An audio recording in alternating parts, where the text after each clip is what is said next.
আসসালামু আলাইকুম প্রিয় শিক্ষার্থীরা, কেমন আছো সকলে? আশা করি সকলেই ভালো আছো। আজকে আমি তোমাদের ইসলাম শিক্ষা একটি নমুনা প্রশ্ন নিয়ে আলোচনা করব।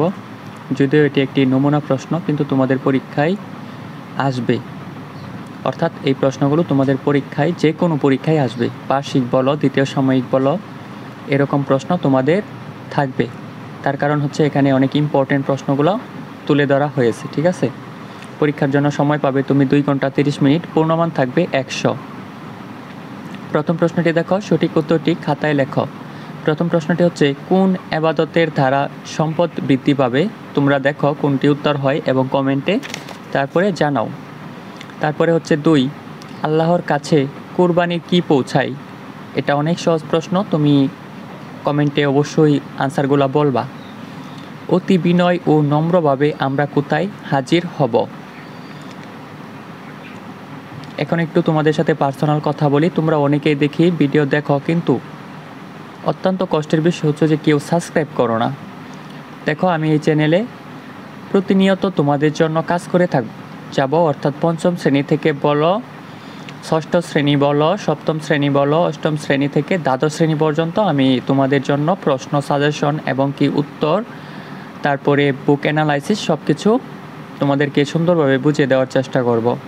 অর্থাৎ তুমি যদি একজন স্টুডেন্ট হও, তাহলে অবশ্যই তুমি আমার চ্যানেলটি সাবস্ক্রাইব করতে পারো। তারপরে দেখো 4 নম্বর প্রশ্ন, দেশপ্রেম অর্থ কী? দেশপ্রেম অর্থ কী? দেশের গান করা, দেশের বাস করা, দেশকে দেখা, দেশকে ভালোবাসা। নিচের কোনটা হবে? তারপরে দেখো, আখলাক অর্থ কী? ক নম্বরে হচ্ছে আচরণ, খ হচ্ছে সদাচর, ছোট গ হচ্ছে সুন্দর, বড় গ হচ্ছে উত্তম। তারপরে 6 নম্বর দেখো, আল্লাহর সব সৃষ্টির মধ্যে সবার সেরা কে?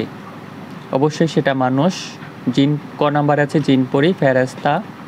তারপরে দেখো, মায়ের পদতলে সন্তানের জান্নাত কথাটি কে বলেছেন?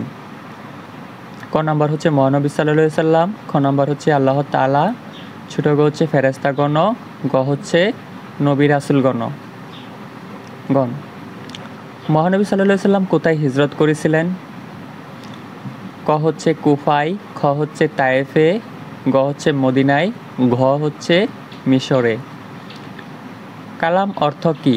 কালাম অর্থ ক নম্বর হচ্ছে বাণী, খ হচ্ছে বাক্য, ছোট গ হচ্ছে কথা, বড় গ হচ্ছে কর্ম। কোনটা হবে তোমরা অবশ্যই কমেন্টে জানিও। তারপরে দেখো 10 নম্বর হচ্ছে, কোরআন মাজিদ কার কিতাব? মহানবী সাল্লাল্লাহু আলাইহি সাল্লাম এর, খ হচ্ছে আল্লাহ তাআলার, ছোট গ হচ্ছে সাহাবীদের, বড় গ হচ্ছে দার্শনিকদের। অবশ্যই কমেন্টে জানাও। তারপরে হচ্ছে দেখো 2 নম্বর হচ্ছে, সঠিক শব্দ দিয়ে শূন্যস্থান পূরণ করো। এটা হচ্ছে টাইপিংগুলো মিস্টেক হচ্ছে। আচ্ছা, শূন্যস্থানগুলো এখানে তোমরা 10 নম্বর পাবা। তারপরে শুদ্ধ হলে সু এবং অ হলে, অশুদ্ধ হলে অ লেখো। শিক্ষকের সাথে সবসময় খারাপ ব্যবহার করব, এটা হচ্ছে অ। পরনিন্দা করা হারাম, এটা হচ্ছে সু। কোরআন মজিদের ভাষা আরবি। তোমরা এগুলো দেখে নাও কোন অধ্যায় থেকে আসছে। ডান বামটা দেখে নাও, ডান বামে থাকবে হচ্ছে 10 নাম্বার। তারপরে সংক্ষিপ্ত প্রশ্ন, যে কোনো 5টি প্রশ্নের উত্তর দাও। দেখো প্রশ্নগুলো দেখে নাও, ভিডিও অনেক বড় হয়ে যাবে দেখে আমি শুধু দেখিয়ে দিচ্ছি। তোমরা প্রয়োজনে স্ক্রিনশট নিয়ে তোমাদের বই থেকে অথবা গাইড বই থেকে এই প্রশ্নগুলো ভালো করে শিখে পরীক্ষা দিতে যাবা।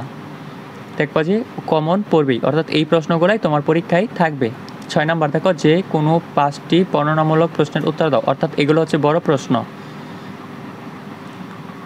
ওকে, আজকে এই পর্যন্তই। খোদা হাফেজ, দেখা হবে নেক্সট ক্লাসে। এ পর্যন্ত সবাই ভালো থাকো এবং সুস্থ থাকো, এই কামনাই তোমাদের জন্য। আর প্রয়োজনে তোমার ভাইয়ার চ্যানেলটি সাবস্ক্রাইব করে পাশে থাকতে পারো।